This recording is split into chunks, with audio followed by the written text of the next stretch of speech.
बांग्लादेश की प्रधानमंत्री शेख हसीना के एक खुलासे के बाद पूरी दुनिया में हड़कंप मचा हुआ है। शेख हसीना ने हाल ही में दिए अपने इंटरव्यू में ऐसा खुलासा किया जिसने भारत समेत आस पड़ोस के देशों में खलबली मचा दी। बांग्लादेश की प्रधानमंत्री शेख हसीना ने एक इंटरव्यू में कहा कि 7 जनवरी के चुनाव के लिए उन्हें ऑफर दिया गया था कि अगर वो अपने देश के अंदर एयरबेस बनाने की छूट देती हैं तो बिना किसी परेशानी के चुनाव करवाने दिया जाएगा। इसके साथ ही उन्होंने खुलासा किया है कि बांग्लादेश और म्यांमार के कुछ हिस्सों को काटकर एक ईसाई देश बनाने की कोशिश हो रही है, जिसका आधार बांग्लादेश की खाड़ी में होगा।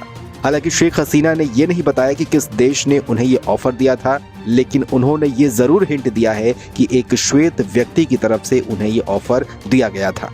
शेख हसीना ने अपने इस इंटरव्यू में कहा कि बंगाल की खाड़ी और हिंद महासागर के रास्ते पर कई लोगों की नजर है, यहाँ कोई विवाद नहीं है, कोई टकराव नहीं है, मैं ऐसा होने नहीं दूंगी।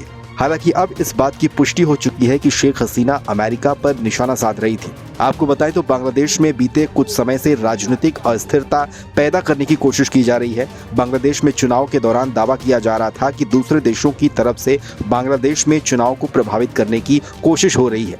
हालांकि अब तक इसमें चीन का नाम सामने आ रहा था, क्योंकि बांग्लादेश के विपक्षी नेता विदेशों में बैठकर इंडिया आउट जैसे कैंपेन चला रहे हैं। लेकिन अब शेख हसीना के दावे से इस कहानी में एक नया मोड़ आ गया है। शेख हसीना ने दावा यहाँ तक किया कि उनकी सरकार को गिराने की साजिश रची जा रही है और उन्हें वही नतीजे भुगतने होंगे जो उनके पिता बंगबंधु शेख मुजीबुर रहमान ने झेले थे। शेख हसीना ने कहा कि साजिशों से उन्हें कोई फर्क नहीं पड़ता और वो कभी भी दबाव में आकर झुकेंगे नहीं। बंगबंधु शेख मुजीबुर रहमान की 15 अगस्त 1975 को उनकी 2 बेटियों को छोड़कर परिवार के ज्यादातर सदस्यों की हत्या कर दी गई थी। उस वक्त शेख हसीना विदेश में थी। शेख हसीना के इस दावे को लेकर उनके पूर्व सलाहकार इकबाल शोभन ने भी तस्वीर साफ कर दी है कि बांग्लादेश के प्रधानमंत्री का इशारा अमेरिका की तरफ था। इकबाल शोभन ने कहा कि यह पूरी तरह से साफ है कि अमेरिकी सरकार विरोधी ताकतों को समर्थन देकर दक्षिण एशियाई क्षेत्र में पैठ बढ़ाने की कोशिश कर रही है। एक पदाधिकारी ने बताया कि पिछले साल से बाइडेन प्रशासन म्यांमार में विपक्षी ताकतों का समर्थन कर रहा है।